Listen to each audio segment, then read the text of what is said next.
The ideas that gave birth to our nation are the ideas that our nation is resistant to right now, and we should talk about that all the time. In a world where narratives are shaped by corporations and gatekeepers, independent voices matter more than ever. Badlands Media brings together citizen journalists, researchers, and independent thinkers. The truth is triggering. Question the narrative. Explore the facts. It's authenticity, courage, resilience. Search for the truth others won't. It's not about being first or being right. The information war is changing. It's about being authentic. Embrace the friction.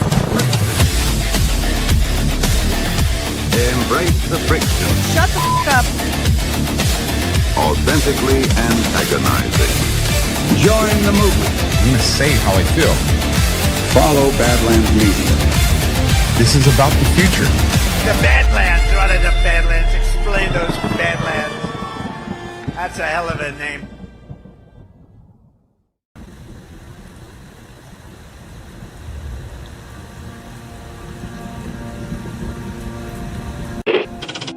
Mr. Vice President, I'm going off script again, I know, but I just want to personally thank you. We've been through some stuff. We've gone through some of the most complex military operations this country's ever conducted, and your steady hand and your leadership during those was a great source of strength for me. Thank you for your leadership. Thank you for your character. Thank you for your selfless service. Thank you for commitment. Thank you for being a mentor to me, Mr. Vice President. It's called the swamp. And you know what happened? And you know what I did? A big favor. I caught the swamp. I caught them all. Let's see what happens. Nobody else could have done that but me. I caught all of this corruption that was going on, and nobody else could have done it. Did I get that one right?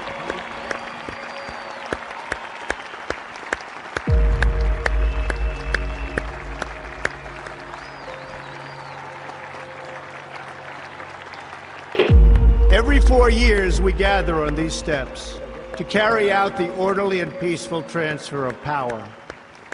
Today's ceremony, however, has very special meaning, because today we are not merely transferring power from one administration to another, but we are transferring power from Washington, D.C., and giving it back to you, the people.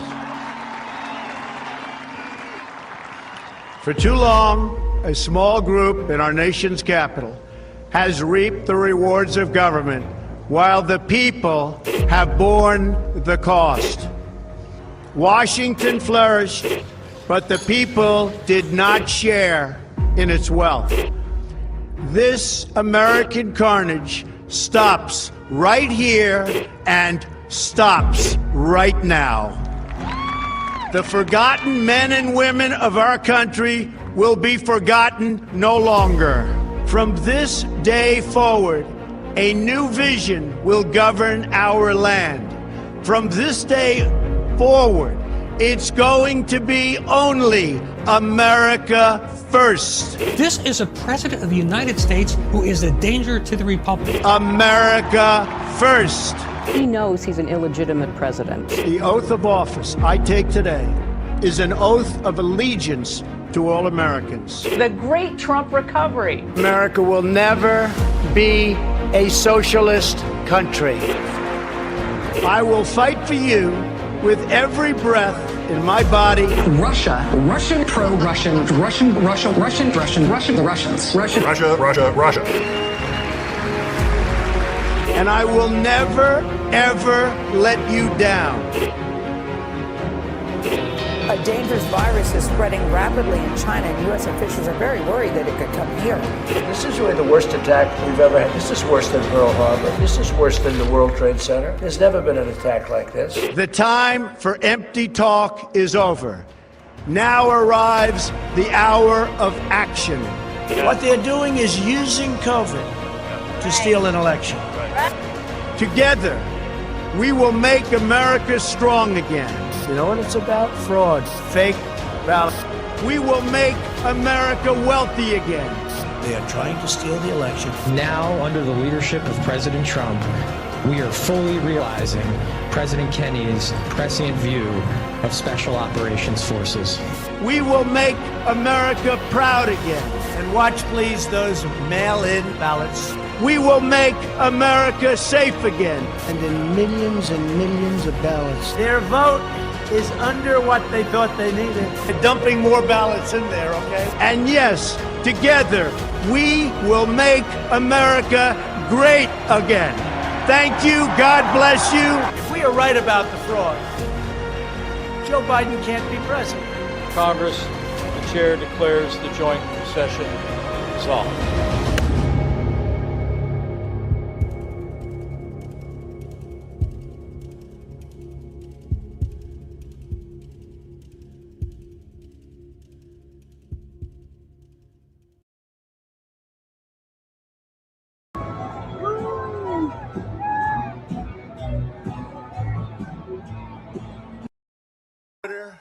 Benheisen. Oh, they're good. I was waiting for that. They said, you start speaking, they won't interrupt you at all. They didn't interrupt us at all. Thank you. They're fantastic. What great, incredible, talented pilots. Thank you very much. And well, good evening, everybody, and happy July 4th. Welcome to the Saturday edition of the Devolution Power Hour. As always, I am joined by Chris Paul. Chris, how you doing on this Independence Day? 250 years. Yeah, I'm feeling extremely independent. Not quite 250 years worth of independence because I'm not that old, but very independent nonetheless. That's good, as long as you're feeling a little bit independent. I'm feeling pretty independent as well. Full disclosure, this is a pre-record. We wanted to put a show out there for you guys on this July 4th, but we obviously got plans this evening. Actually, my kid is out in the driveway right now playing fireworks with Ty. I'm not sure who is babysitting who out there, but they're having some fun. And so you might hear that in the background. But what an interesting day. What an interesting last, kind of an interesting week. A lot of interesting narratives circulating. Trump had some great speeches. He was obviously at Mount Rushmore last night. We'll get into that. We got some new communist talk we'll talk about, maybe some election stuff. What else were we going to get into? Oh, we finally did get a new national resilience strategy that I've been waiting for. A little lackluster, but we're going to read through it nonetheless. And it came out of nowhere. No fanfare, nothing. It was just happened to do a search on the White House website and found the resilience strategy sitting there. So we'll get into that as well a little bit, I think. Yeah, with Pulte at DNI with the firings. And then we also, I don't think we have to go into this deeply.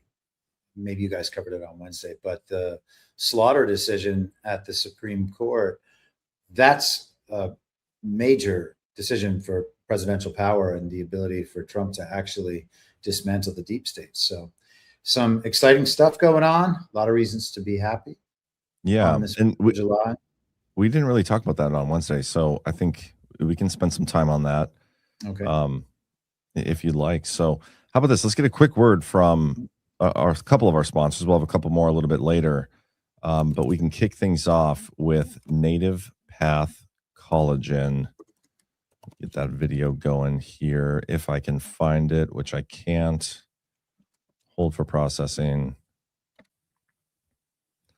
All right, Native Path Collagen. This episode is brought to you by Native Path grass-fed collagen for better bones, joints, skin, hair, and nails. You ever have one of those mornings where it takes a few minutes to feel like yourself again? You're stiff, a little creaky, moving slower than you'd like. A lot of that is collagen loss, and it speeds up dramatically after 50. Today's sponsor has a solution that's as simple as stirring a scoop into your morning coffee. After 30, our bodies produce 1 to 2% less collagen every single year. That's the protein that keeps our bones dense, joints cushioned, and skin firm.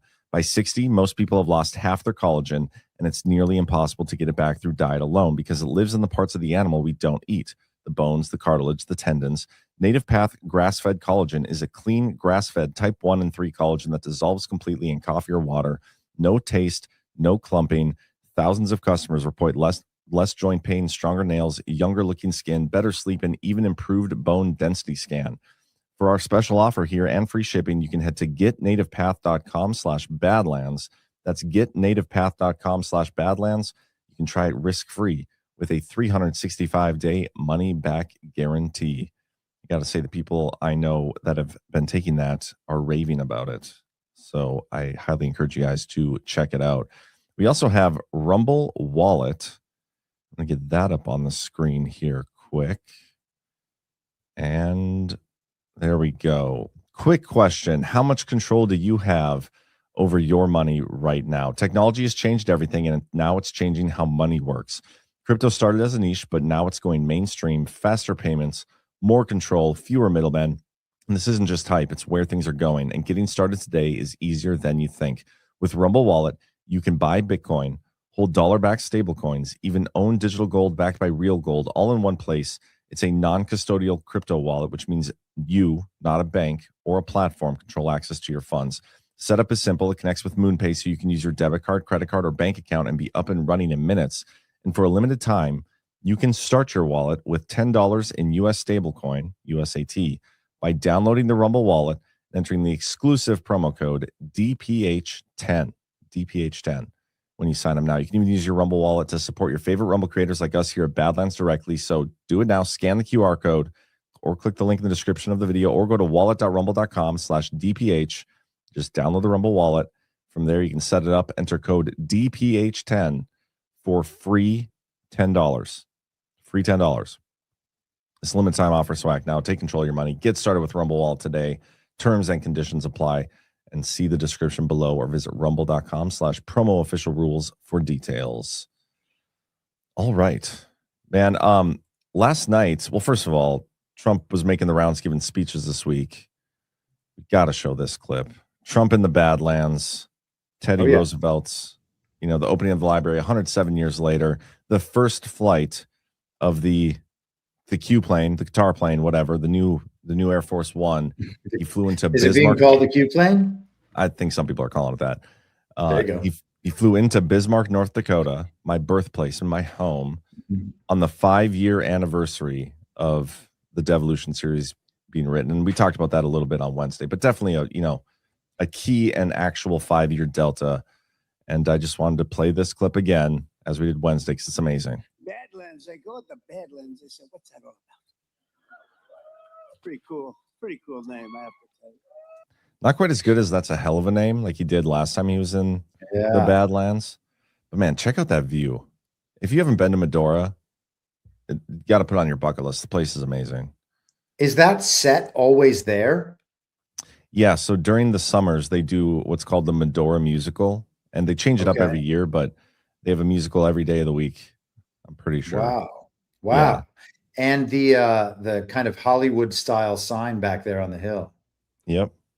Yeah, we were supposed to actually go to Medora. Me and my girlfriend were going to take the kids probably a month ago now, but it ended up being like 100-mile-per-hour winds and tornado watches and stuff in the evening, so we decided to postpone. We just haven't quite done it yet, but we plan on going at some point this year. But yeah, it's pretty awesome. The town is great. It's like a Deadwood without the gambling. Great golf course. Just lots of fun little things to do. Awesome little shops all around, like very old school. Kitschy, I think, is the word people would use to describe it. Yeah. I mean, you can kind of tell that there's some kitsch there, but that's good. I didn't see it. I was in the car the other day just listening to the whole speech, so I didn't see any of that backdrop. I did see some of the train, some of the shots of the train bringing him in, and then Brian played a clip of his stopover at the Teddy Roosevelt Presidential Library and his interaction with the Teddy Roosevelt hologram that like people think Trump is stupid and like thought that it was really Teddy Roosevelt he was talking to or something.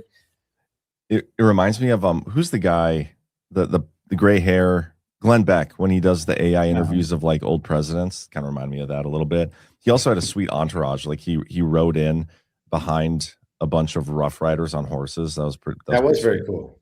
Yeah. But then last night he was at Mount Rushmore, where we just were a week ago. So, I mean, I feel like that's also some sort of comm or hat tip or whatever they're calling those these days. And I didn't get a chance to listen to that speech, but I know you have a couple clips pulled up. So I don't know if you listen to the whole thing, do you want to like summarize it and then we can go through some specifics? For the clips, you mean? I think it's worth just hearing them.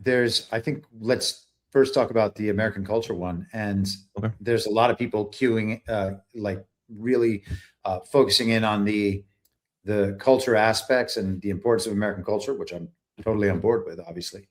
But also, there's kind of a more subtle remark that he makes about constitutions not just being words on paper, and saying that other countries have constitutions. In fact, many of those constitutions were installed in those countries by the same global entity that controls Washington, D.C., or has controlled Washington, D.C. And when we hear that their constitutions are modeled on the American Constitution, we should kind of think about what that means, considering that our Constitution is not exactly what it was at the nation's founding. And I believe that one of the major projects of this Trump era is to move us back toward that original Constitution.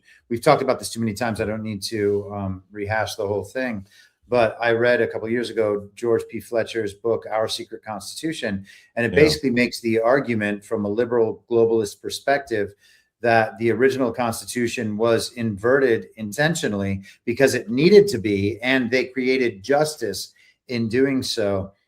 And so I believe that Trump's project, we talk a lot about post-constitutional, and I've started saying retro-constitutional. I believe that Trump is operating under both constitutions, or I should say kind of in alignment with both constitutions at the same time, so that he's, fully doing what he's supposed to under the original interpretation of the original Constitution, and also comporting with this kind of constitutional inversion that, while being itself a nullity, is still kind of the operative legal structure that we kind of live under right now. So to not overstep what he can do according to the way things have been run lately, he comports with that one, and to make sure that he's able to bring us back to the original one without being hypocritical of that notion himself. He's comporting with that one as well. So that really complicates the restrictions on his movement, the abilities of what he's able to do. I didn't say that quite right, but I think it's really interesting from that perspective, and listening to the comments in that context, I think makes sense. Yeah, I mean, it's interesting the way you frame that, because it reminded me of, Rich Higgins, his memo, and how he talks about Trump operating within the enemy's battle space. Mm-hmm. And then you're kind of saying he's also operating within the battle space that the founders intended, which I think makes sense. Like, sometimes you have to operate within the enemy's battle space to like kind of fight them on their own grounds and defeat them while you're bringing people back over to the other battle space. So let's listen to this culture clip. Yeah. Just one more thing to say about that. So he's definitely, I think you're 100% right, and that's a perfect parallel. He's definitely operating in that enemy battle space, but there would be ways to work to fight them within that would violate the principles of the original Constitution. And so the restriction is he has to be in line with both of them at the same time. And that's kind of why the game takes a whole lot longer than it should. Interesting. So like he has to operate within the enemy's battle space, but he has to do so in a way that doesn't violate the principles of the original battle space. That's kind of what you're saying? The original Constitution. Yeah, that's exactly what I think is happening. Yeah, I agree. I like that. I like that framing. Let me play this clip here. This is his talk about culture from last night at Mount Rushmore. Anniversary, we must remember, we have to remember, we can never forget that American liberty has not endured for 250 years merely because of words on paper. Liberty has prevailed here because of the culture and character of the people who declared it, defended it, and preserved it. These are very, very special times, and this is a very special place. You live in a very special place. Congratulations, everybody.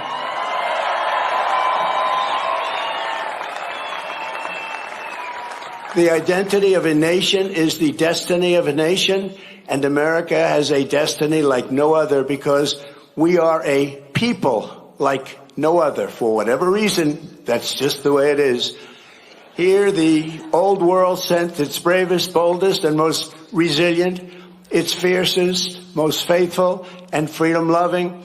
These men and women brought values, traditions, and customs transmitted over the centuries in Britain and stretching back even further to Athens, Jerusalem, and Rome.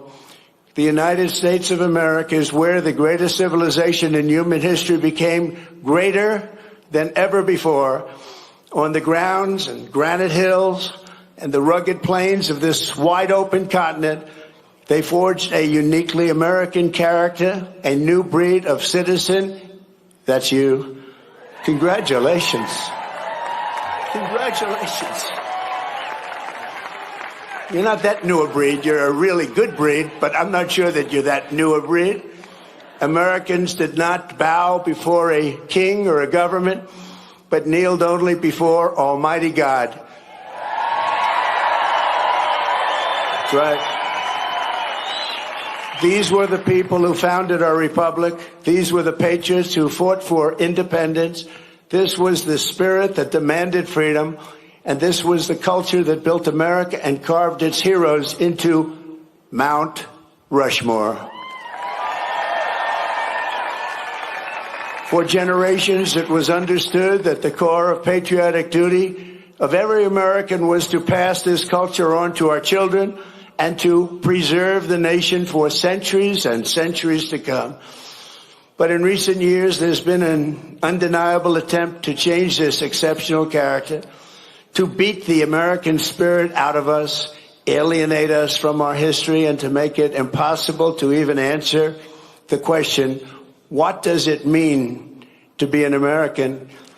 As we march into our 250th year, incredible, beautiful year it will be, we must never forget there is no American freedom without American culture.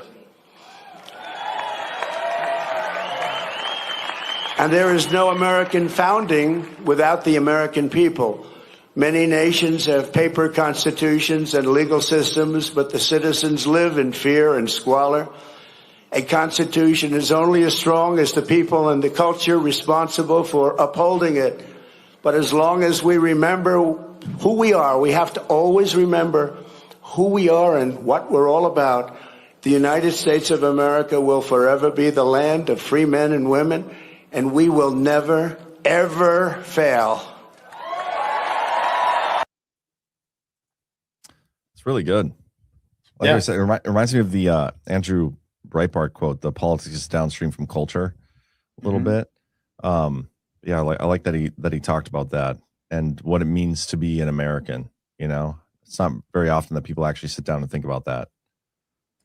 Yeah, and it kind of exists in the context of the discussion about whether America is just an idea and it's not a nation. It's not about the blood in the soil. And it really is all those things. I mean, the reason that people are here creating this culture and came here to create this culture is because they were attempting to escape or override the very thing that we're attempting to escape and override right now. And it just happens to also exist here. Maybe it didn't to the same degree, 250 years ago or more, because of course, America, we mark Independence Day, of course, which is really important. The Constitution wasn't actually ratified for another 13 years after that. So the 250th anniversary of the Constitution will actually be in 2039. We're on our way there. But America existed long before 1776 as well. You can walk around some of the cities and towns on the Eastern Seaboard and see, plaques and historical markers and buildings that were built in the 1600s. And there's been a culture around for a long time that was trying to live independently with liberty and not have your conscience violated in what the state forces the people to do. And there's an argument to be made that we've gotten pretty far away from that over the last 250 years. And I see the Trump movement as kind of a rejection of that shift and a return to that norm. And he says it in the speech, the country's only going to be as strong as, or the Constitution's only going to be as strong as the people who uphold it. And if the people are not willing to uphold it because they've been swayed by, pop cultural influences, the state of the economy, or what have you, then we're going to be drifting into territory that the founders would have never wanted to see the country drift into.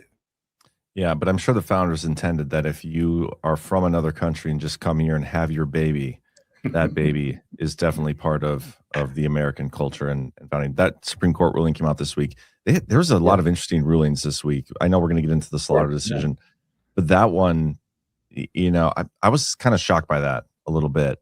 I don't know.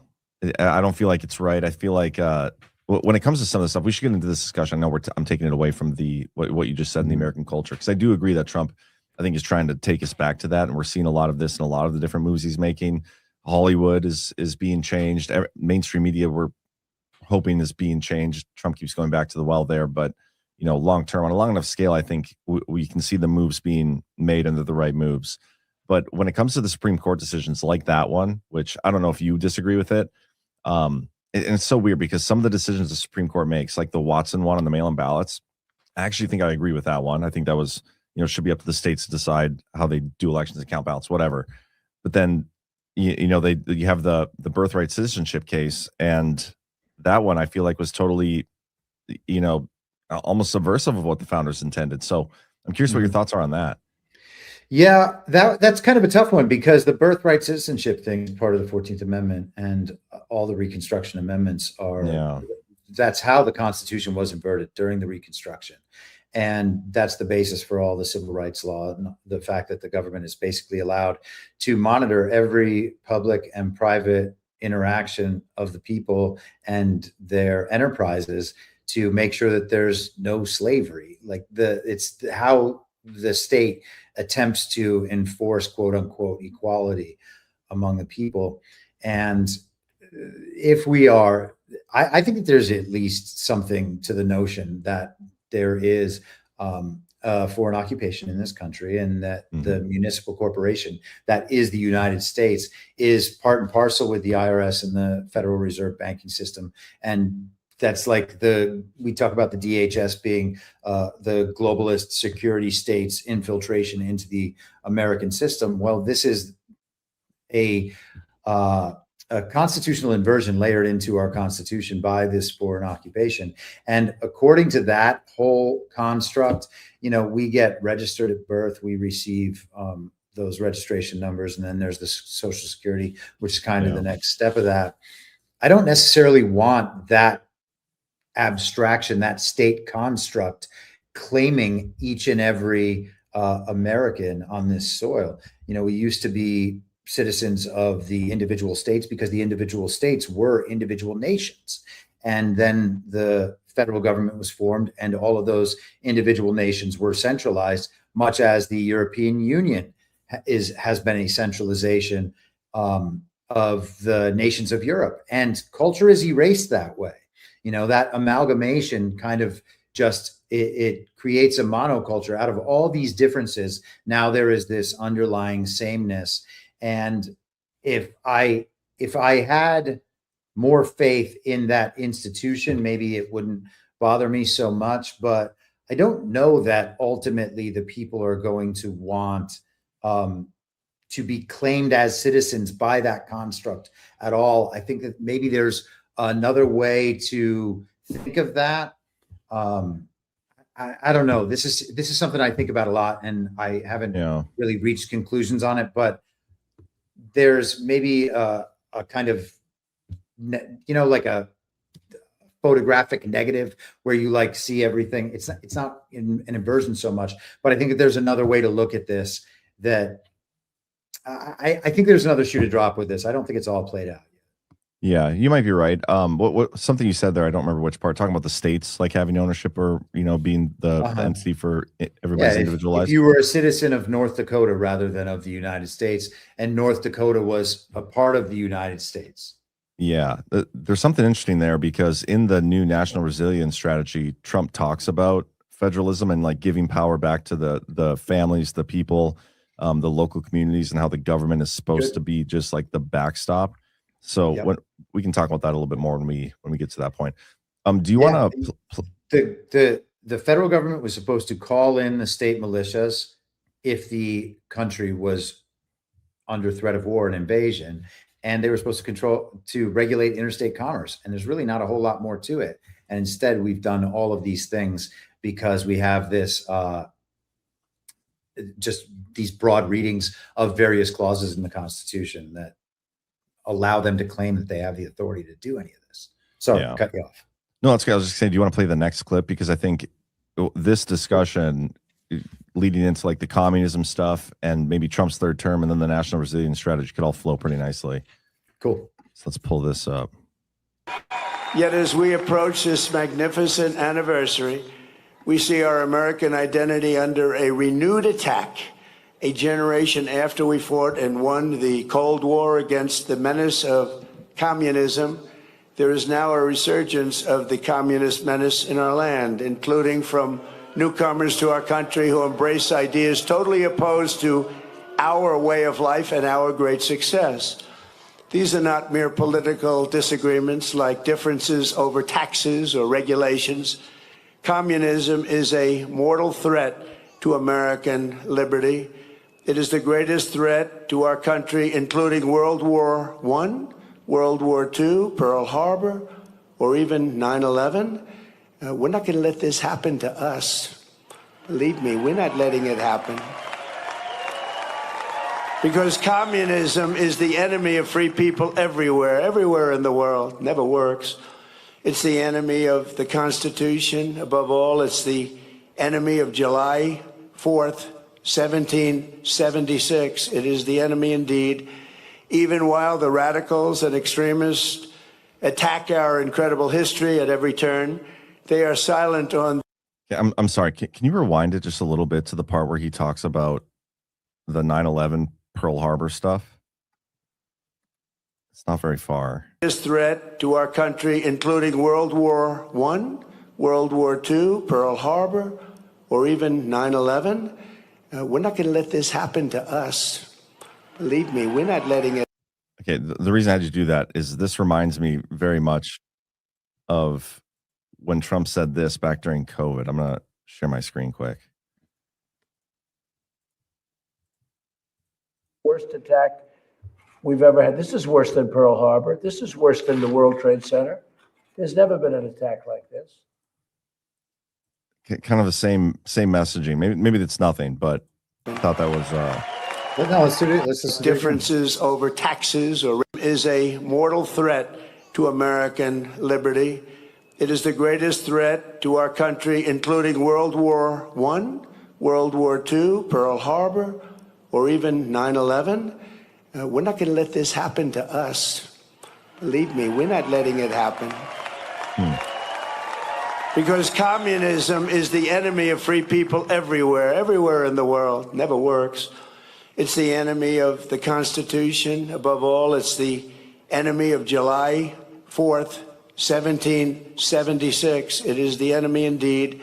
Even while the radicals and extremists attack our incredible history at every turn, they are silent on the miserable history of communism itself because it never worked. Thousands of years, if you look at it, under different names, under somewhat different ideologies and systems, that system has led to more death and destruction than any system ever tried. It killed 100 million people just in the last century alone. Communism is the exact opposite of life, liberty, and the pursuit of happiness. It's death, tyranny, and the pursuit of evil. The godless communist morality states that anything is justified to bring about inhuman visions and to really propose what's good. They don't want good. They don't love God, and they don't want God. They don't love religion, and they don't want religion, and they won't have it. But we will not let them win. They have no chance against us. They have no respect for law, justice, principle, tradition, or your God-given rights. It's an ideology of mass theft, mass control, mass lies, and mass murder.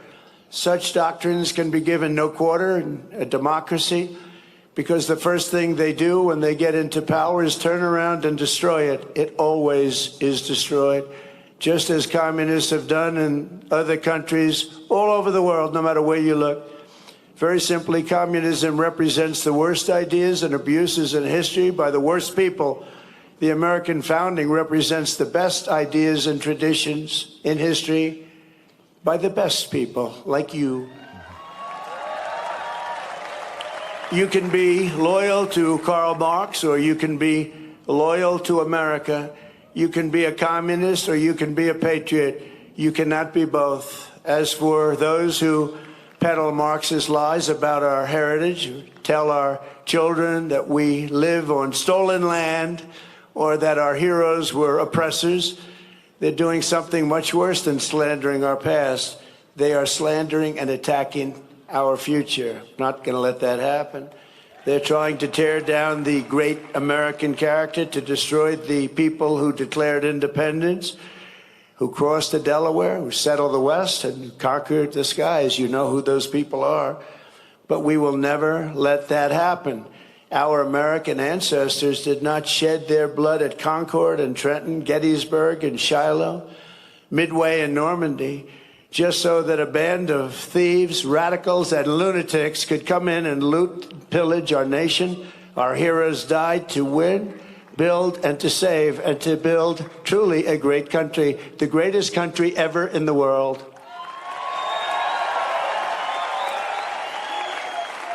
So on the eve of this 250th anniversary of American heritage, we resolve and swear for all to hear that the citizens of the United States of America will vanquish communism quickly.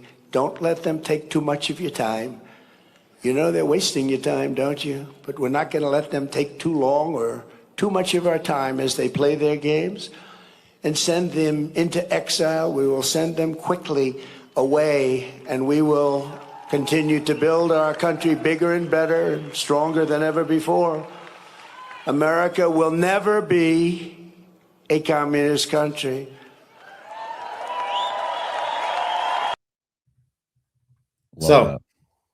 Yeah, he went off on it, and I think that that's really good. And we can talk about that in a minute, why I think it's important from like a narrative basis. But you know, I've been calling people commies for like 6 years now. And the thing that I noticed, having lived in California for a long time, was, and COVID illustrated this for me, was that everything I had ever heard about communism and fascism and Nazism and socialism and all of these other isms that all fall under the broader category of collectivist ideologies. And communism, of course, is like the final form of collectivist ideologies. All of the characteristics of all of those ideologies were being exhibited by the California government and by the federal government of the United States of America, and certainly less so by the federal government insofar as like Trump represents the federal government. But in terms of the bureaucratic administrative state that lived in the executive branch during that first Trump term, that exhibited all the characteristics of a communist government and communist administrative state. And one of the things that I really focused in on was the notion of the global regime. Everybody's heard me talk about that too many times to count. But the point of that is that the global order is inherently communist. All of the people of the globe are equal from the perspective of the people who are more equal, right? It's all competition in the rat race within the layer of the people. And sometimes those people, the ones who excel within that rat race, create something that advances the globalist agenda in such a way that they are pulled up to another level above those people because they are so effective at implementing the agenda and advancing the cause. But from that top layer, the people are not equal to them. They're only equal to each other. And so then they become interchangeable, and you understand why things like open borders make sense. There is nothing about being American that matters from the perspective of the global order, which is why they can bring other workers from other places into America, because they need those workers. They need cheap wages at the factory farm, at the factory farms, or in the hotel industry for housekeepers, what have you. All of the people exist as only the worker class who are there to be used as a production input for the advancement of that order. And so communism isn't just the Marxist woke leftists. It's anyone who is advancing this cause. And we talk a lot about neocons and Zionists. Neocons, that ideology is directly downstream from Trotsky, who was a famous communist. And when you realize that, you start to understand that the communist influence on American culture and American government has been there on a widespread basis for a really long time. We are already deeply infiltrated. Trump is the move away from that and out of that. The threat, I think, is diminishing at this point, but at the same time, we see it disclosed in a way that we've never seen before. And then I think that there's a second part of this, but I'll stop there.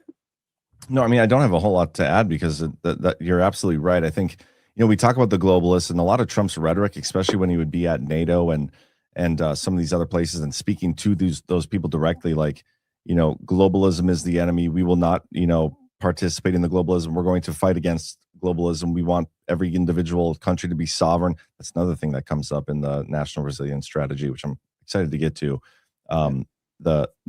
We're sovereign individuals, right? And Trump is the move away from that, but it highlights kind of, while he's fighting this, and he's been talking a lot about communism lately, like the last 2-3 weeks, he's made it a point to label communism the enemy. And I don't know if it started with Dan Goldman losing to a communist in New York or what it was, but that's about the time frame. Like, the communist takeover of New York has been the real start of his rhetoric coming back around to communism again, which he used to talk about more in his first term.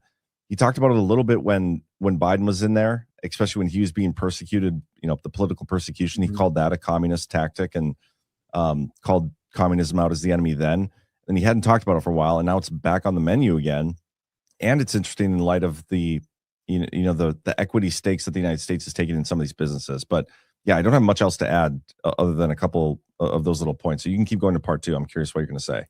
Well, yeah, I think that part two is focused on the nationalization of some of these industries. And this is something that I think I remember talking about this at GART in Vegas early last year. But when you see it only makes sense that some of these companies are going to be nationalized in some way in terms of like the public understanding, because they're already nationalized. Like, if a defense company is kind of part of the founding of many of these tech companies and have some control over it, and the government regulates those companies, and those companies serve a broader political agenda kind of in concert with one another, then there's already the relationship between the government and the corporation. And the relationship between corporations and government is what the root of the quote unquote fascist ideology is. Now, there's a bunch of other layers to fascism, like the collectivist parts of it and racial elements and the rest of it that kind of get lumped in with that. But the merging of the corporate and the state is an important part of all that. Now, if the corporations and the state have already been merged the entire time, and Trump is actually disclosing the fact that there is a major U.S. government stake in these companies, well, then the attack on Trump is going to be that Trump is the communist. And we began seeing that last year. I think it was last year when the Intel, when Trump announced the partnership with Intel, and even people on the so-called right, these people who, by the way, support the Republican establishment and never once mentioned the fact that Joe Biden was an illegitimate president, all of a sudden they started calling Trump a socialist. And I think we're going to see that ramp up in a major way. And so Trump is out ahead of that, knowing that's coming, by talking about what the communist ideology is. And I think then we'll start hearing about what it is not. And I get why people would be hesitant to embrace the idea of the government taking a stake in these major companies. But what alternative is there ultimately? If the government is going to regulate these companies, and a lot of people who are going to be real upset about communism and socialism and the rest of it are the same ones calling for the government to be powerful enough and proactive enough to regulate the output of AI. At some point, we're going to have to reconcile this inconsistency and incoherence and maybe hypocrisy in that notion. Yeah, I mean, so far we have the United States having a 10% equity stake in Intel. They have I think it's over 50% of MP Materials. There's also like 8 or 9, and I was looking this up yesterday, 8 or 9 other computing companies, like quantum computing companies, that they have some sort of either discussions with or already have, final final agreements on for ownership. And there's more coming. The OpenAI one is the most recent rumored. Let me pull this up. Oh gosh, my computer froze. Come on. I have one from CNBC pulled up. Okay, if you want to do that, because my StreamYard froze. Oh, here we go. I got it. Okay. OpenAI in talks to give Trump administration a 5% stake in the company.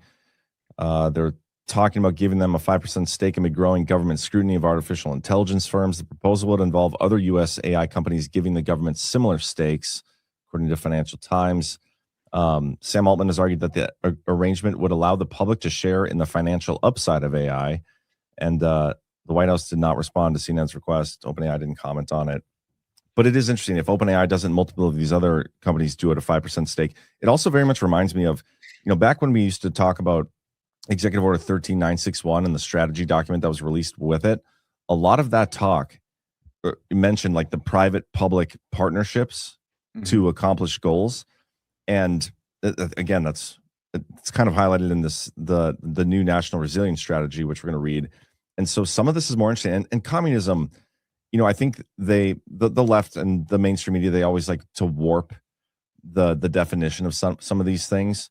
The equity stake, like it's more capitalistic, I think, than it is communism by quite a long shot. Like communism is the government would take over the full production of all the companies and then share the wealth with everybody or whatever. Keeping the companies mostly private while just the government getting some of the financial stake while controlling the regulations. I don't see that as communism, but it makes Trump's attempt to get out ahead of the narrative that he already knows is coming. I think it makes sense. I wouldn't be surprised if we see a lot more companies do this kind of, hey, we're going to give a little bit of a stake to the United States government in order to do something. Yeah. And I think that those companies will be ones that we've kind of understood have had an established relationship with the federal government. What happens when we hear that the Trump administration is going to take stakes in some of these defense companies? What would the defense companies be without the U.S. federal government being their basically sole customer? It's not obviously true in all cases. Like Boeing obviously makes airplanes for commercial use and then also has a defense contract purpose. But without the federal government, it's hard to see how these companies exist. And if that's the case, then aren't they just parts of the federal government already? Yeah, there's a great clip. I'm trying to find it. I can't think of the guy. What's the guy's name whose brother died at 9/11? It's not Witkoff. The guy in the Trump administration. Lutnick? What was that? Lutnick? Is it Lutnick you're talking about? Okay. Yep, that's what I'm talking about. Let me see if I can find this clip, because he was on, and this was like a year ago. And I think it was back when Intel first got the announcement of the 10% stake in Lutnick, or Intel came out. Lutnick was on MSNBC. And he talked about their taking a equity stake in multiple other defense companies. So what you're saying is spot on. I just want to find the actual clip because it was so good. Yeah, here we go. I think this is it. Yeah, let me play this quick. We're probably going to get a commercial here. Is going to weigh in on the administration's Intel stake, future deals, the U.S.-China chip war. Fast forward a little bit. Gave Intel, an American company, $11 billion. Equals $11 billion. Now, Mr. Secretary, I don't want to relitigate the history, but just for context, and I hope you'll agree with what I'm about to say. At the time that the CHIPS Act was put together, and we could critique. And by the way, this is August of 2025. You can criticize the CHIPS Act all you want. The idea was that we were trying to incentivize companies to do something in the U.S. that they thought was relatively uneconomic, meaning they didn't want to do this. And so the idea was, how do you incent them effectively to do that? Most of these companies wouldn't have taken the money necessarily if equity was required on the other end. The world has changed. Obviously, the tariff policy and everything else that's been put in place, and obviously Intel's, frankly, own challenges and troubles put them in a more diminished spot. I want to fast forward to find the right part here. $1 billion company with a almost monopoly on making wafers that you break into chips that we all know. And they agreed to build $65 billion. And I said, look, $165 billion of investment. That's what I'm talking about. At least let's make sure America gets the Secretary of Commerce. And as the President of the United States, pushing these people, Micron was getting a $2.5 billion grant to build $25 billion. They now upped it to $200 billion. Texas Instruments from $23 billion to... Wasn't Micron just in the news about the investment into the Trump accounts just yesterday? $60 billion. I mean, let's get the benefit of the bargain. You've got to push these people. You can't be a pushover. The Biden administration was just a pushover. That's all it was. It was just a giveaway of money. And the Trump administration is just not that. Howard, it's Wilfred here. Great to speak. Long time no speak. My question on this, following on from what Andrew said, is what is the bar for the government to deserve a stake in a company for free? Because lots of companies are potentially now beneficiaries, domestic U.S. companies, of your tariffs. Is that enough to warrant a 1%, a 2%, a 3% stake for free? No. And free is a funny way to say it. I mean, it's correct in that the Biden administration had contracted $11 billion out the door, and Donald Trump and the Trump administration turned that into $11 billion of equity. But the money was already out the door. So I think the key is, where is the United States of America adding fundamental value to your business? If we are adding fundamental value to your business, I think it's fair for Donald Trump to think about the American people. I mean, one of those issues was we give hundreds of billions of dollars to universities, hundreds of billions of dollars to universities, and they keep the patents. Don't you think America should get a stake in the patents, that we finance the research? We give the money. I mean, if it was commercial, we surely would get a piece of these patents. What about defense companies, though, for America? Secretary? I think this is it. Why shouldn't the U.S. government say, you know what, we use Palantir services. We would like a piece of Palantir. We use Boeing services. We would like a piece of Boeing.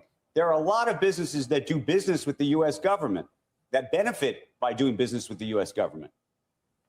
I guess the question is, where's the line? There's a monstrous discussion about defense. I mean, Lockheed Martin makes 97% of their revenue from the U.S. government. They are basically an arm of the U.S. government. They make exquisite munitions. I mean, amazing things that can knock a missile out of the air when it's coming towards you. But what's the economics of that? I'm going to leave that to my Secretary of Defense and the Deputy Secretary of Defense. These guys are on it and they're thinking about it. But I tell you what, there's a lot of talking that needs to be had about how do we finance our munitions acquisitions. I think a lot of that is talking. And now you have the right people in the jobs and Donald Trump at the head thinking about what is the right way to do it. I tell you, the way it has been done has been a giveaway. Yeah, it took a little while to get there, but they've been talking about this since like August 2025. Yeah. So I think, again, ahead of the curve. Yeah, and I've said before that I'm not sure that there's a way that you could have government that's not a military government on some level. We've talked about whether or not we are under military governance. Is every country under military governance? Was every country under just not every single country, but most countries of the world, under the umbrella of that global entity controlling what goes on in the governments of each one of those different countries, with the United States military being the enforcement mechanism for when those governments got out of line? And of course, the same would be in some sense true here. Is that just the state of the world? I mean, if we had a monarchy, if that king would need armies to protect the country against invasion from other lands. And if when that is kind of the status quo, how far removed from the decision-making process can the military ultimately be? Is that stuff possible? And so by the same kind of parallel, is it possible for these companies who are to some degree reliant on the government for their funding and regulated by the government, how far removed can they be? How private can they be? Can they be fully private? I don't think that they can. And so if we are to understand that, then someone's going to have to tell us from that top level. And if that's Donald Trump, well, the slings and arrows he's going to take are Donald Trump being called a communist by like Zionist globalists, which will be very strange. Yeah, absolutely. I want to take this into kind of the third term talk, because if Trump's getting out ahead of a narrative on the communism stuff, I think there's also a little bit of that going on with the potential third term. And I think Steve Bannon was one of the first people. I mean, we've been talking about for a while too. But what's his name? I know what, before we even do this, let's get a quick word from another sponsor here. We have CB Distillery. Let me just find the ad read for it, and then we'll get into the third term talk. All right, here we go. CB Distillery. Summer is here. It's time to relax and hit the refresh. But if stress, sleepless nights, and sore muscles are getting in the way, CB Distillery has got you covered. CB Distillery's 4th of July sale is on, and you can save up to 50% site-wide with code RUMBLE. And I'm a big fan of their the one that helps with the sleep. I'm also a big fan of the Focus one. Same. Yep. It's great. CB Distillery's got plant-based solutions for just about everything. Better sleep, relaxation, mood and focus, even pain after exercise. It's all made with premium hemp grown right here in the U.S. with no fillers or artificial ingredients. So over 2 million people trust CB Distillery. The 4th of July sale is the perfect time to stock up and save up to 50% off with promo code RUMBLE. And if you haven't tried CBD, there's no better time. Visit cbdistillery.com. Use promo code RUMBLE. Again, that's cbdistillery.com, promo code RUMBLE. And thank you to CB Distillery for sponsoring the show. Let me play this clip from, what's his name? Is Hassan Piker? Is that the guy's name? Yep. Yeah. Yeah. So you have this With Chinese Professor guy on. Zhang. Yeah. He's kind of popular in some spaces. I didn't know he was so liberal to this. Yeah. And I don't admittedly watch very much of his content. Yeah, I haven't seen much of it. But I have seen people like really loving his predictions and stuff. And I don't even know if he's got any of his predictions right. He must have for people to like follow him.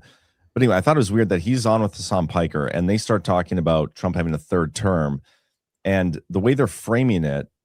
And you know how the left likes to get out ahead of stuff. You have Mark Elias coming out talking about Trump's national emergency. And we might get to a Media Matters article about that. They like to get out ahead of a narrative or what they think is coming and then subvert it to frame it as a bad thing or a different thing than it actually is. And that's very much what we're seeing right now, I think, with this third term talk from Hassan and Professor Zhang. We'll listen to just like a couple minutes of this. My next prediction, my big prediction, is that I think Trump will get a third term. Okay. That's a little wild. All right. What makes you say that? Well, first of all, he and his family have been stealing billions of dollars. That's a lot of corruption, and it's really unprecedented. So if he were to leave the office in 2028, you would imagine the first thing that any new administration would do is conduct an investigation because it'd be very popular among American people.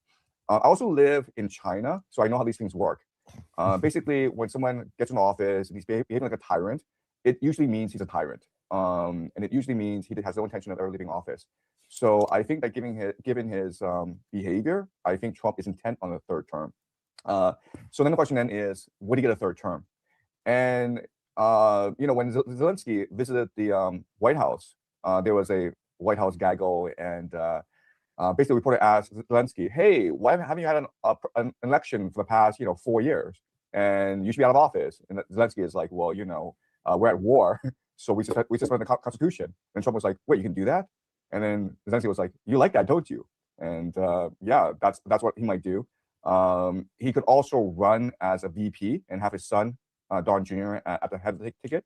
And then when he wins, when they win by cheating, they can, his son can abdicate and he can be the president again. So there's one complication there. It's actually unconstitutional for him to be the vice president. Like right now, Barack Obama couldn't run as a vice president because he's already carried out his 2 terms. Because there's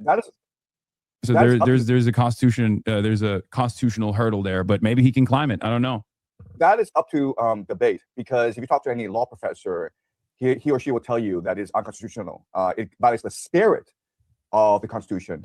But the problem with the Constitution is, we can probably stop it there. A lot of interesting things in there already. The cheating in the election part I found especially hilarious.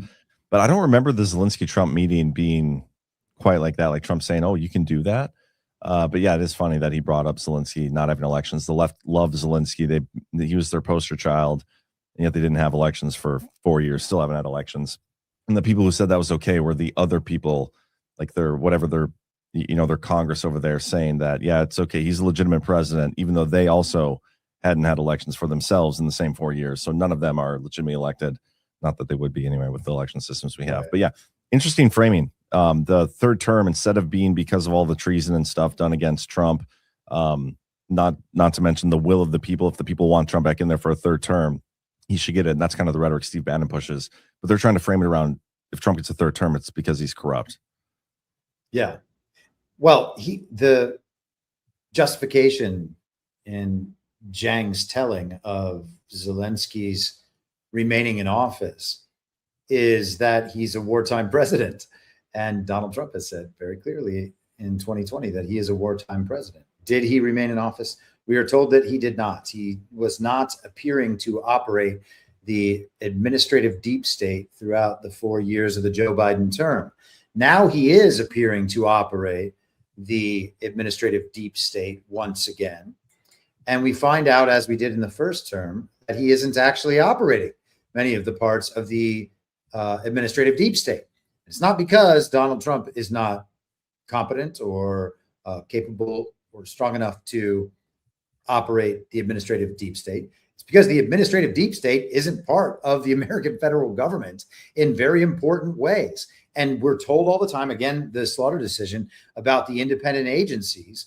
This is Trump bringing us back to that original form, because this decision that we just saw this week is about whether or not he can fire the heads of those independent agencies. And this is a nearly 100-year-old Supreme Court precedent under Humphrey's executor that says these are independent bodies that the president must show cause and the rest of it. That's not true. The president has full power to operate the executive branch of the government. The unitary executive theory is not just some theory. That's what was meant to happen. And so, we can see the country getting back to that. And, just like we talked about with is there any other way this situation can be?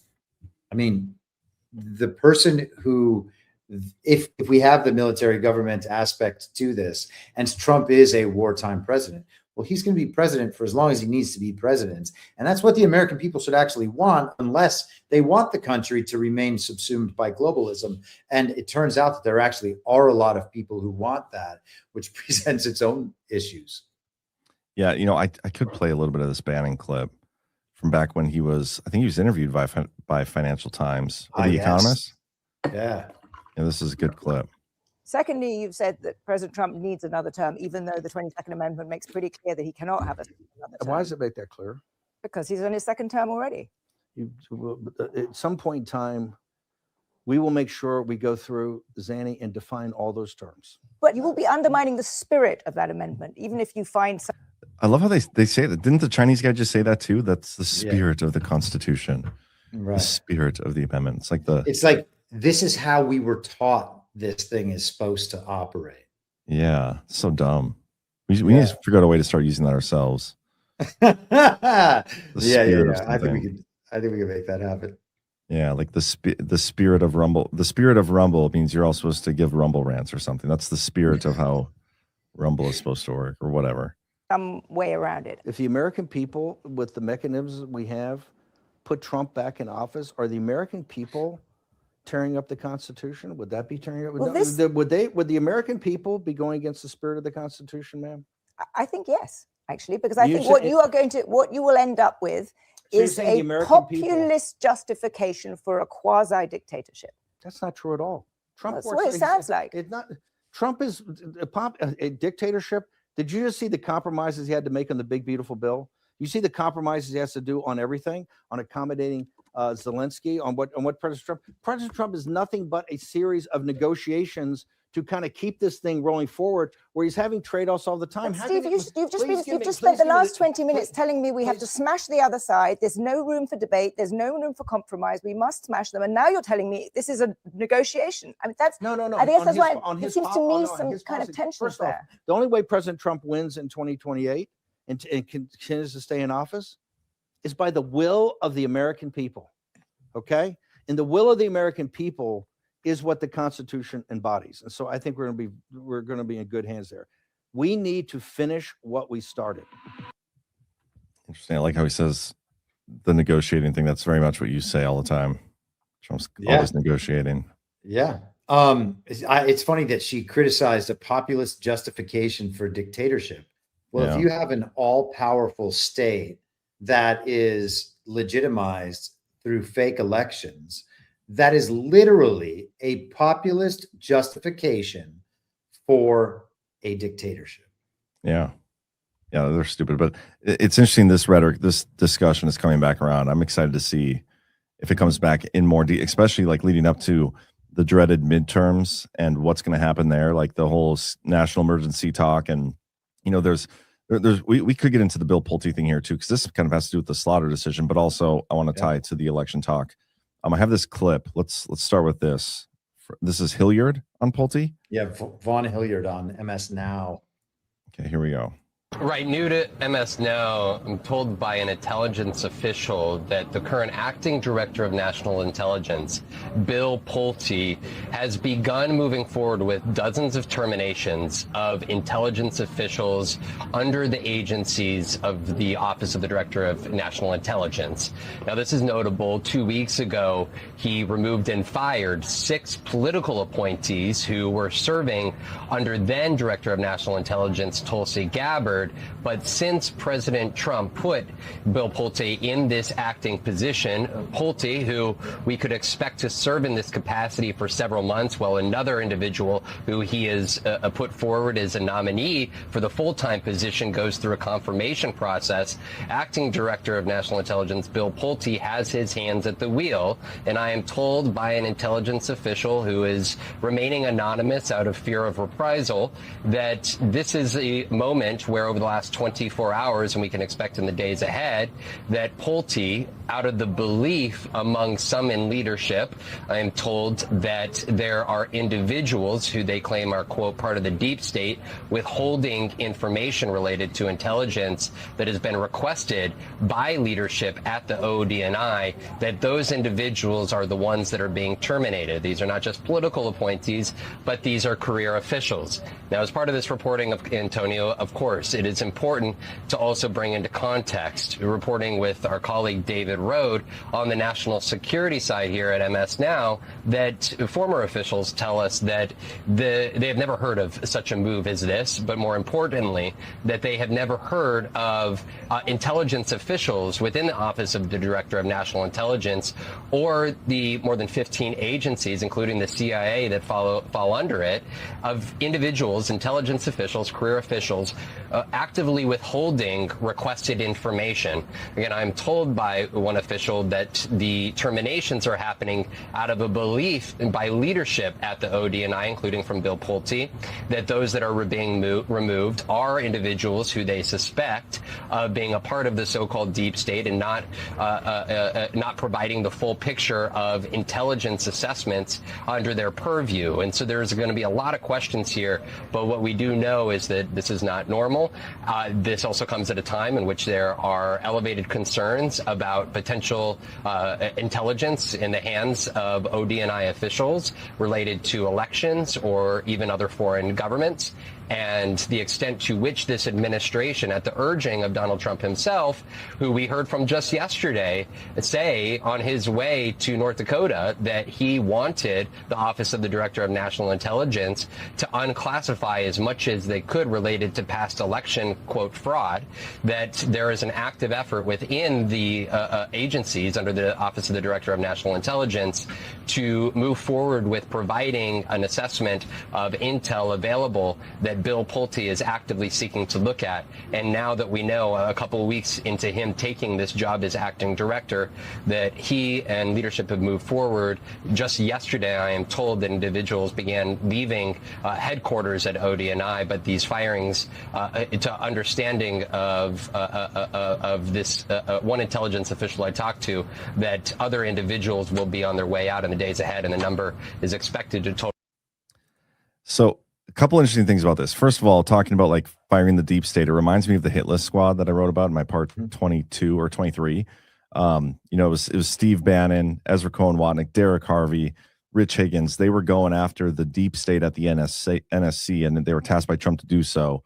And when O'Brien came back in later in the administration, he like picked up the work of continuing to fire deep state officials, right? Like it's always been how the mainstream media framed Trump firing people. Oh, he's just going after this mythical deep state entity. But if you read the actual main MS Now article having to do with Pulte firing people and the collection of intelligence or withholding intelligence, they said something kind of interesting. They said both former officials noted that Pulte's office itself does not collect intelligence. The Office of the Director of National Intelligence received it from the CIA, the National Security Agency, the DIA, and 15 other agencies. He said that CIA Director John Ratcliffe, for example, would know of such a problem. If there really was any serious withholding of information, the guy who would know is Ratcliffe. He is in the inner circle. He and his analysts would be the first ones to know. If anyone would know about that alleged claim, it would be him. And so I thought that was interesting, considering he was, former DNI. And there was a story, I think, last week or earlier this week about his relationship with Pulte and how they're like kind of close and like they're bros. And I don't know, this whole thing is just interesting. And the last part down here, the intelligence community is comprised of committed professionals. They take their oath very seriously, and just makes me think of all the bullshit the intelligence community has put our country through, Trump through, the same weaponized agencies that for 7 years have been conducting illegal psychological warfare campaigns against the American people. It's all seems like they're all freaking out. Love it. Yeah, it does seem like they're freaking out, and it seems like MS Now is running interference for them and trying to protect them. Yeah. The thing about Ratcliffe and Pulte is really interesting too, because Bannon, he has said over the years that Ratcliffe is a good guy, but lately he's been kind of more going after Ratcliffe, but also really supporting Pulte. So the two of them actually being close is interesting. And then, you just brought up the hit list thing, which I think is important. That's the project that Von Hilliard is describing right now. And so Bannon supporting Pulte and saying, for weeks he was on War Room saying, like, Bill Pulte's the guy. This is why they're so scared of him, because he's going to go after the deep state within the intelligence community. And obviously that stuff remains to be seen. We heard the same things about Tulsi Gabbard, and Bannon always spoke well of Tulsi Gabbard as well. And as far as we know, maybe there's stuff going on behind the scenes that we don't know about yet. But as far as we know, Tulsi Gabbard didn't get much of that stuff done, if any of it at all. So we'll see. Maybe these people are being put in these roles and cycled through in these roles to have these disclosures come out, and then they're getting rugged too because the disclosures haven't come out. The other thing I think is interesting is we are getting a lot more heat on the idea that there's going to be a bunch of 2020 election related information coming out in the next few weeks. And there's sort of you've talked a number of times about the Presidential Intelligence Advisory Board, and it actually seems like it's being set up like the DNI route is what we're being told by all the main media channels and all kind of the establishment conning, quote unquote, right. That's their method. And then we have this other possibility going on behind the scenes.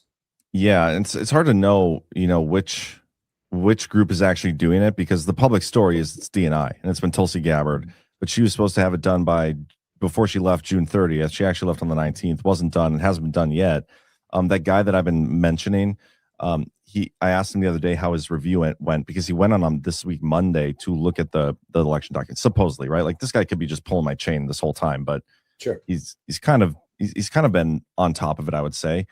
He said it'll be narrow in focus, but very strong evidence. I think the skeptics will have a hard time explaining it away.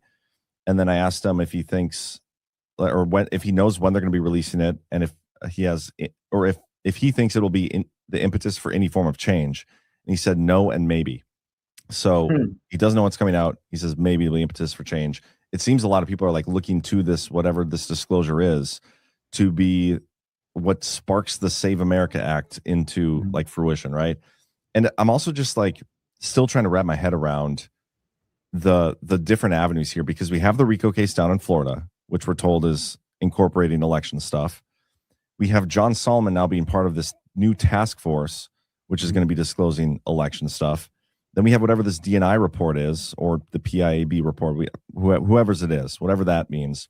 We have a story this week of the Georgia election situation where a whole bunch of FBI analysts are now like tasked with going through the documents. That's like a separate thing. So we have multiple different avenues now. There's this huge, almost like urgent push, it feels, to like get something to the forefront regarding the elections before the midterms. And it's hard to know whose op it is. Like, whose op is it anyway? Is it Trump's efforts? Which one is Trump's effort? When there's multiple different avenues going towards the same narrative, it's doubtful that all of them are what Trump is trying to do. Some of them are probably pushed by the enemy, and then turn it into some sort of limited hangout to divert us away from a real solution. So I'm just curious to see how these all play out, which one actually bears any fruit. Yeah, I think that's exactly right. All of them seem to some degree to be a limited hangout. And so when that's the situation and Trump is going along with kind of one of them or multiple of them, you have to think, well, what is Trump's angle? And I wonder if the angle really is to have the elections canceled. I mean, if they're going to push through, if let's say the scenario that you just mentioned actually comes to be, that we get some release that is effective enough in breaking through the mainstream media layer that it is undeniable that there are problems with our elections, and that the mainstream media has to say, okay, well, fine. So there are some problems, and let's remedy the problem. We would agree to remedy the problems in this way, this way, and this way. The Congress gets together. They have a very public debate about how important our elections are. And then they come to some sort of compromise that's the SAVE Act, but just a little less. And then they send that off to Trump. What happens at that point? Are there legal challenges to shut down something like the SAVE Act? And if the legal challenges start to come up, or even if the legislation is passed and people say, well, we can't implement these changes by the time the midterms come around, the midterms right now are only 4 months away. So can they implement these changes in a way that's going to give the American people any confidence in these elections? What would it mean for the primaries and the candidates that have already been selected to run this fall? And so is that an avenue to canceling the elections? And then if so, is that the way that Trump is able to actually supersede whatever these limited hangouts are? Can the limited hangouts be funneled into that scenario where the cancellation of elections is something so dramatic that the American people really have to face this issue en masse and come to terms on what a solution is, because the SAVE Act is not a solution. No, I agree, and we've talked about it for so long. I think the left knows this is coming, or the left or the enemy or whoever, because seeing Mark Elias this week freak out about some sort of national emergency and how they have ways to fight it and all that stuff, they got to know something's coming. They have to. It reminds me very much of when Trump was leaving office back in January of 2021, and everybody's freaking out, like Nancy Pelosi, everybody, the rush to impeach him, all those things, even though he was out of office. They knew Trump had everything. They knew Trump had whatever he needed to prevent Biden from taking office. He just chose not to use it. That's my opinion. But that's very much like the feeling I'm getting from this situation right now. I'm just very curious to see how it actually all unfolds. Yeah, indeed. I mean, we've been waiting for it for so long. I know. It's probably a rug, but we'll see what happens. Good. The last thing I want to get into, because I know we both have things to be doing this 4th of July. I do want to go through some of that SAVE Act.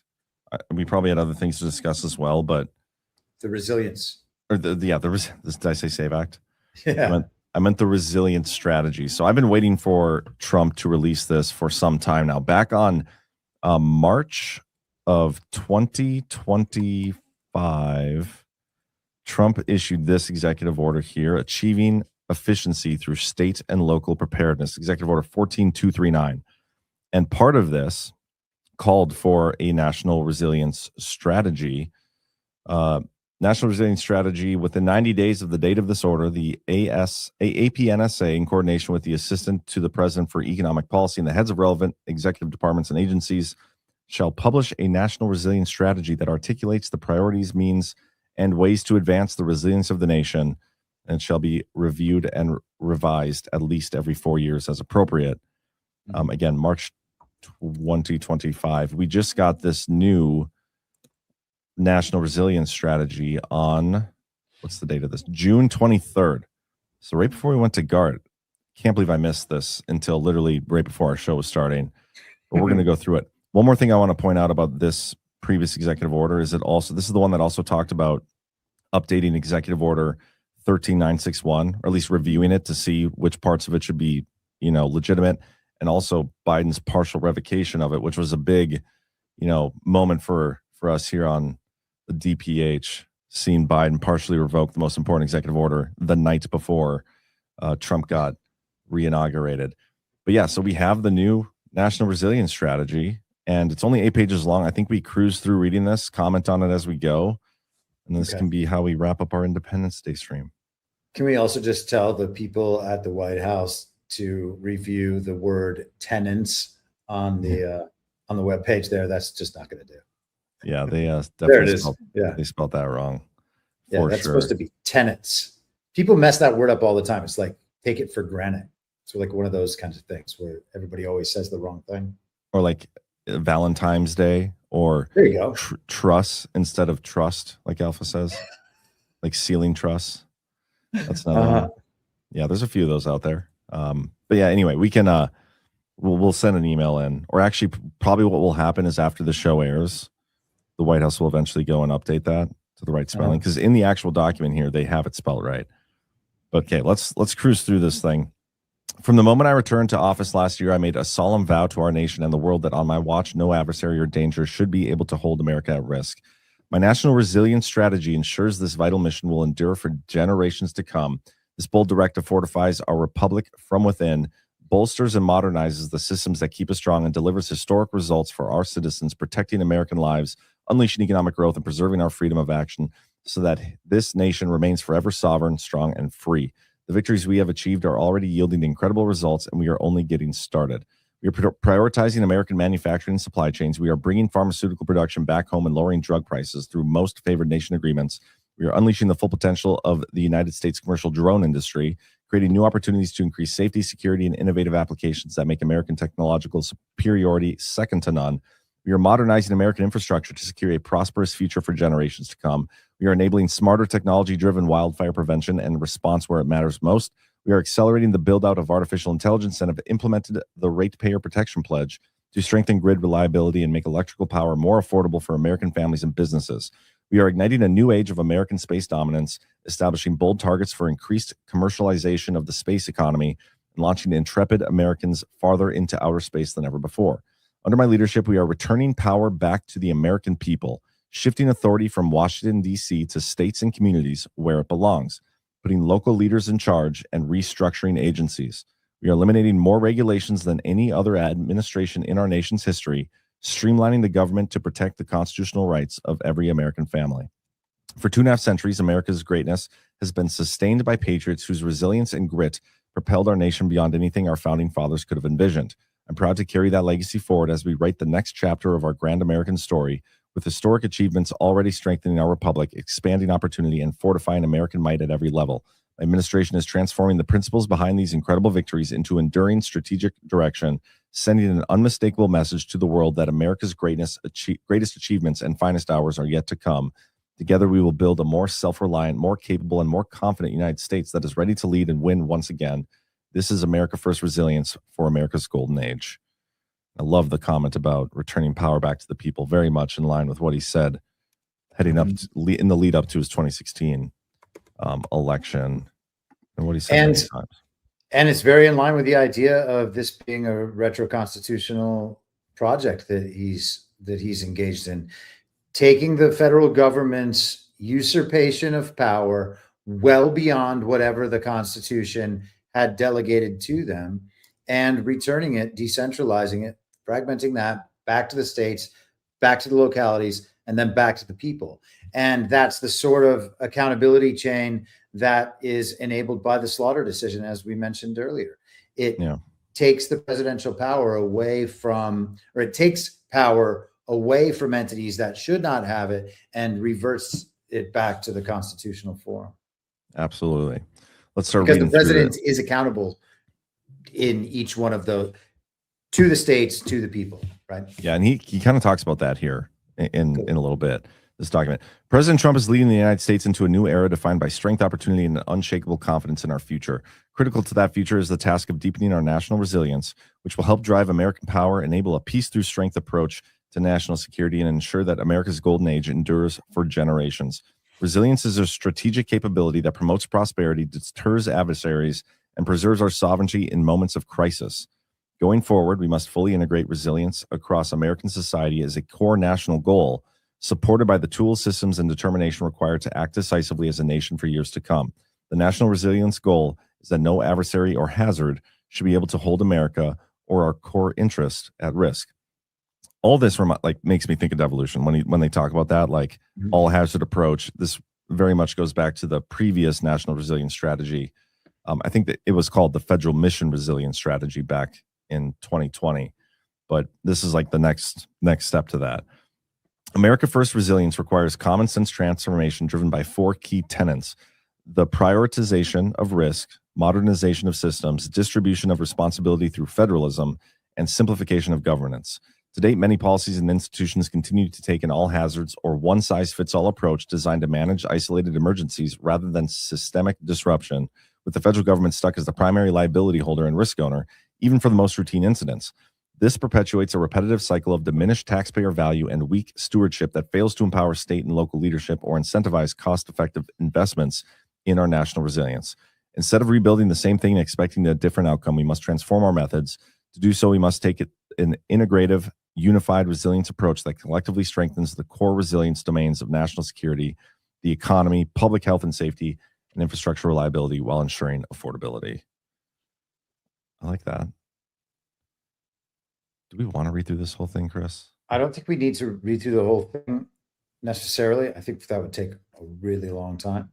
Yeah, I agree. Because we're going to talk about so many things, but just a paragraph below where you were.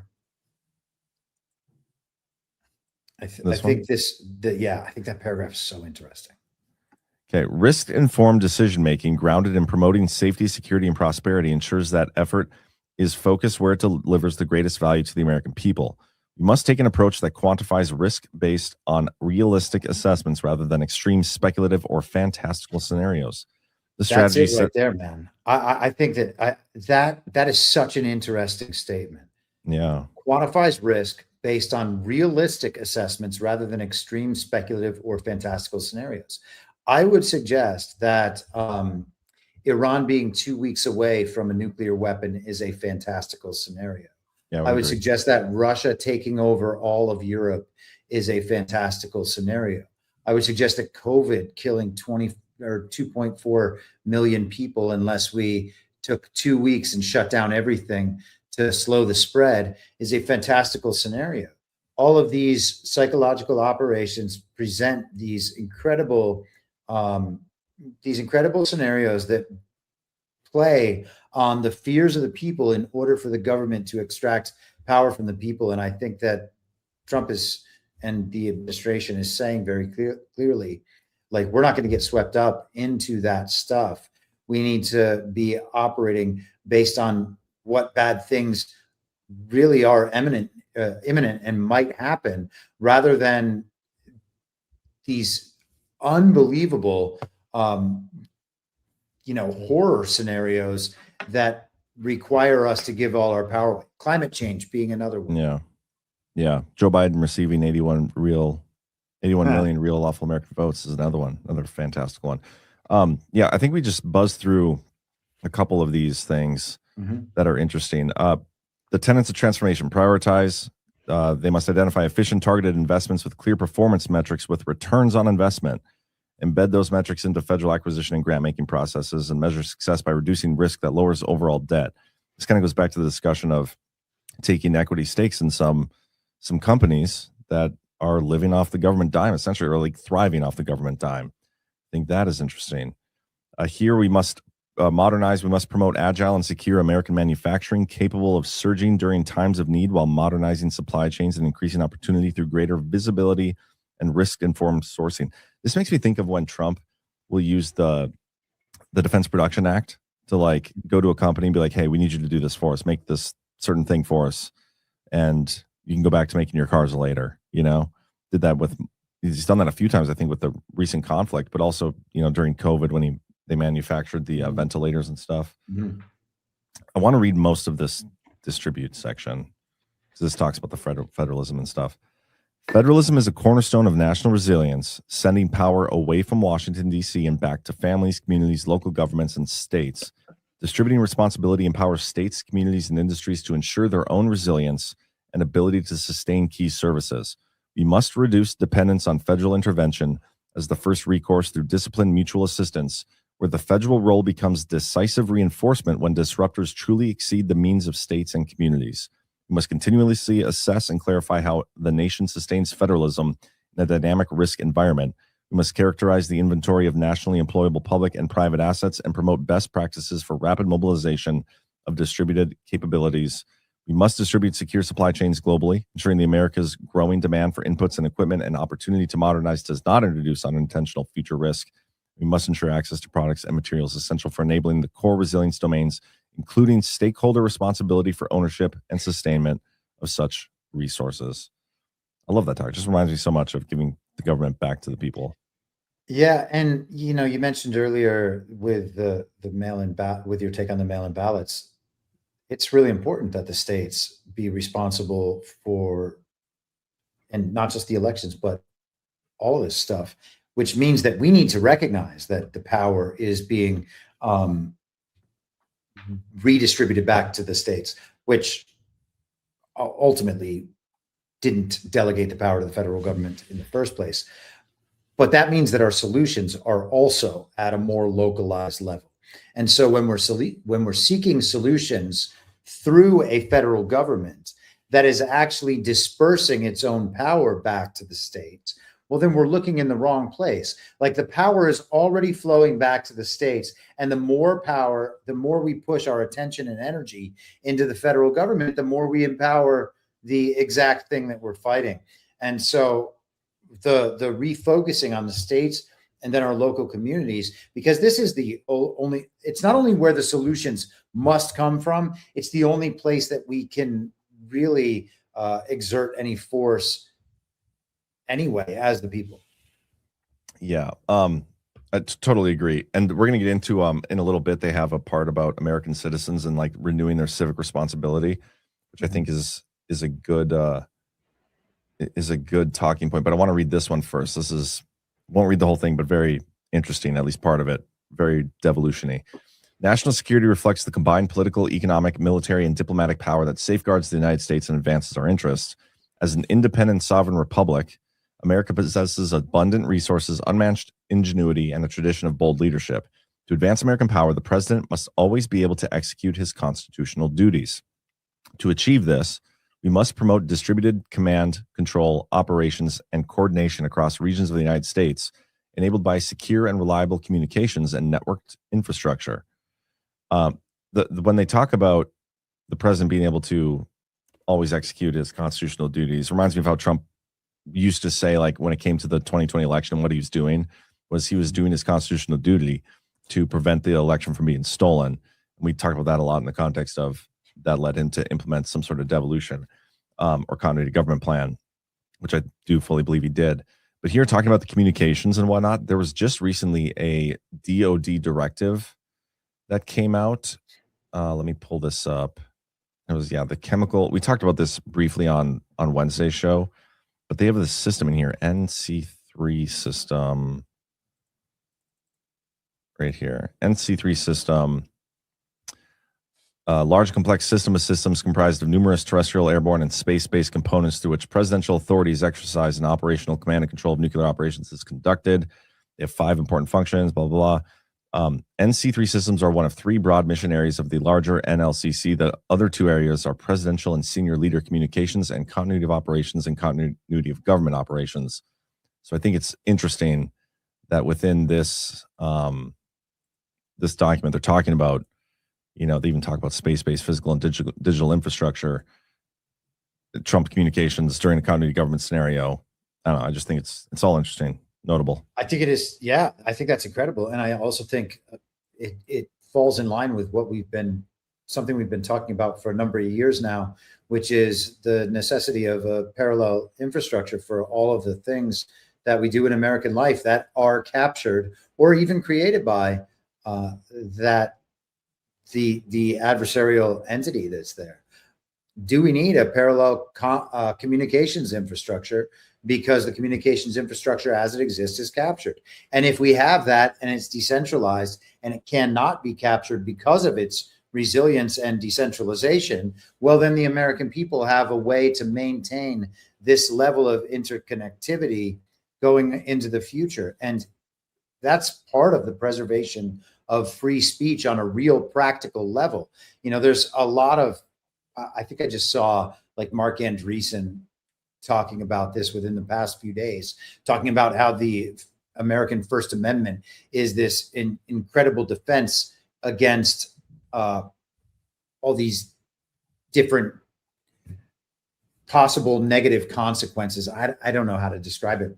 I can't remember exactly what it is he said, but the First Amendment is only that if it's protected and if it's not violated by the government. And we've seen that it hasn't been protected, and we've seen that it has been violated by the government. So the solution, if we actually want the First Amendment in its real form, is to figure out a means by which communication cannot be disrupted by the government, and maybe parallel communications infrastructure could provide that.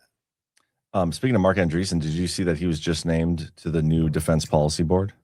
I did see that. And Blake Masters was named as well. And Blake Masters was Peter Thiel's J.D. Vance in Arizona, so I thought that was very interesting. Because Trump endorsed his opponent, Amadei, right?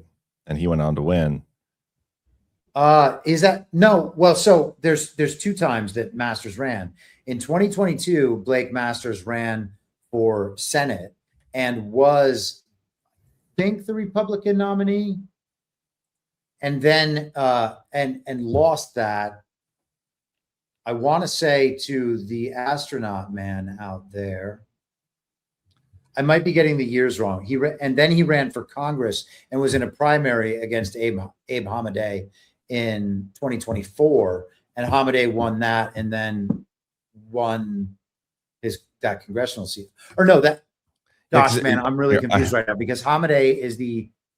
Is he running for attorney general? Yeah, go ahead. Yeah. Donald Trump initially did not endorse Masters in the primary, instead supporting Hamadeh. an unsuccessful candidate for the Attorney General in 2022. Masters caused controversy during the 24 campaign for referring to Hamadeh, who identifies his faith as both Druze and Muslim, as terrorist sympathizer. Masters' attack ad showed Hamadeh in Saudi Arabia, where he was stationed while serving in the U.S. Army. Trump later endorsed both Hamadeh and Masters in July, aligning with his running mate J.D. Vance's support of Masters. Okay. Yeah. Interesting. Anyway, back to this. So, domains to drive resilience. They talk national security, which we just read. Economy. Trump has talked a lot about, economy and, how it's a national security thing. And he's done a lot of things to do that, modernize that. I don't think we need to go, unless there's a Bitcoin thing that I missed. Don't think we need to go too much into that. We must ensure inputs and supply sufficient. We must ensure inputs and supply sufficient to meet the growing national and international demand for American quality and high technology goods, while ensuring affordability and prosperity for our citizens. Public health and safety. I'm going to skip past that one. National infrastructure. Anytime they talk infrastructure, I always think of the election infrastructure being critical infrastructure. But here they talk about, we must partner with private sector leaders capable of organizing industrial coordination and mobilization and of providing and specialized expertise required to scale production, stabilize supply chains, preserve operations, and meet national demands during incidents. That public-private partnership we discuss. And then here it gets into stakeholders and implementers. And the first one they mention is American citizens. Renew civic responsibility and engagement. And this is a rhetoric that we talk about a lot at Badlands. So I like this one. Individuals and families are the first line of resilience and represent the nation's greatest strategic advantage. Americans contribute by taking interest in their personal resilience, protecting themselves and their property, including by securing affordable insurance, maintaining basic supplies of essential commodities, and adapting homes or businesses to minimize the severity of consequences based on national or local best practices. Such citizen-driven approaches reduce demands on first responders and utilities while contributing to the expeditious restoration, maximizing personal agency and cost savings, and minimizing household disruptions. Furthering the goal of national resilience, nonprofit organizations that seek to reduce human suffering and protect dignity are force multipliers for life safety and community recovery missions. Governments should limit engagement and coordination to nonprofits that demonstrate lawful and fiscally sound conduct. So it was all good until they got to the nonprofit part, because I think nonprofits are stupid. Yeah, I was thinking the same thing. Yeah.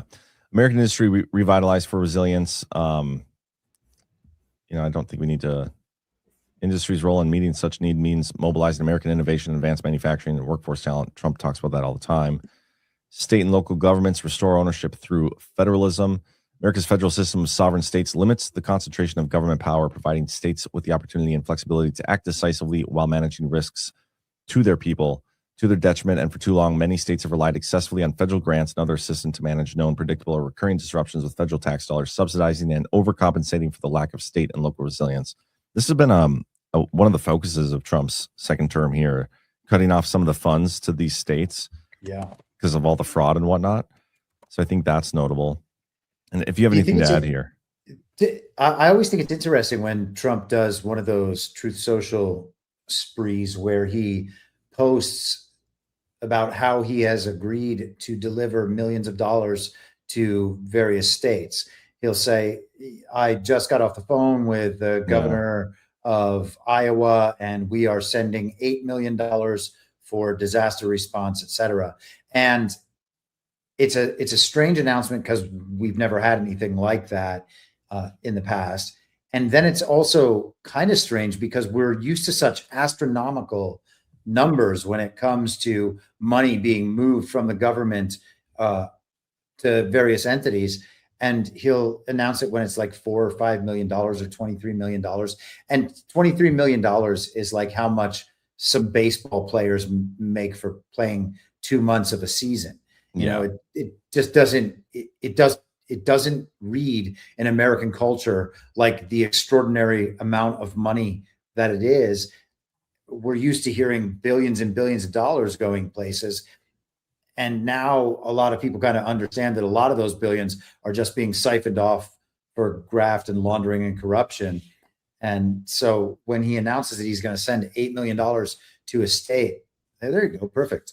Yeah. That's incredible. 5.5 million, 11 million, 27.6, 4.5. And then the big one down there. Yeah, but the big one he didn't talk to the governor, which I thought was funny, because every other one he talked to the governor, mentioned the governor, and then when he gets to Florida, good old Ron with the biggest amount given, didn't mention that. That's really interesting. But I think Ron was there last night. Trump shouted out Ron during the Mount Rushmore speech. Yeah, it is interesting. Okay, the last 2 points here. One's the federal government right size and refocus. I'll read some of that, and then we'll read the conclusion. We'll be done here. The federal government should not be the sole source of national resilience or the nation's default insurer. Its proper role is to preserve constitutional government, defend and secure the homeland, and focus national authority and capability on events no state can manage alone, or that no private sector entity can coordinate independently, and that threaten the core resilience domains. Federal government sets national direction, shares actionable threat information, and provides national coordination and capability when disruption exceeds means.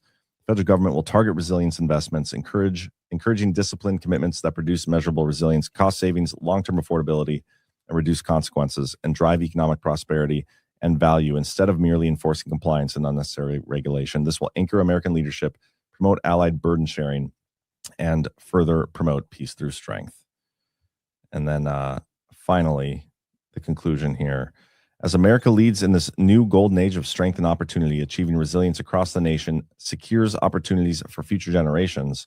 Resilience is a multiplier and true enabler of peace through strength, a strategic capability that advances freedom of action for the president, promotes deterrence, reduces consequences, and denies any adversaries or hazards the ability to hold America or our core interests at risk.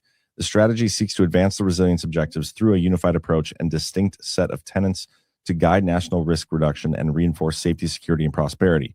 Resilience is not about preparing for a recurrence of the most recent disaster. It's about preserving American freedom and opportunity and ensuring we can lead undeterred by disruption. Only together will we safeguard our future, achieve prosperity for generations to come, and sustain Americans' golden age for the long term. I think it's a solid way to end it. And thinking in terms of the devolution stuff, it's not about preparing for a recurrence of the most recent disaster. It's about preserving American freedom. Like when we think resilience and distraction, or when most people think, resilience and disasters and all that stuff, they think hurricanes, right? And how can a hurricane disrupt American freedom? That's not what I think. Things that disrupt American freedom are things like stolen elections, in my opinion. And so this wasn't super devolution-y. And I think eventually when we get the update on 13961 and the new national continuity policy, that could be much more interesting. But I'm happy they put out the new national resilience strategy. There are some interesting nuggets in here. Speaking of 13961, I mean, there's also 13848 still out there. And one of the discussions this past week, and I don't mean to revert, but it made me think of it. Bannon had Jerome Corsi and Wayne Allen Root on, and both of them were calling for a national emergency declaration by Trump because of foreign interference in the elections. And so we could be seeing a resurgence of that whole thing. Yeah, I think they will. And that 13848 is due to be re-upped again in September. So I think right before the Vegas Guard, we'll probably see something along those lines. But yeah, man, my kids are outside my door itching to go buy fireworks. So I think that here's a good time to wrap up.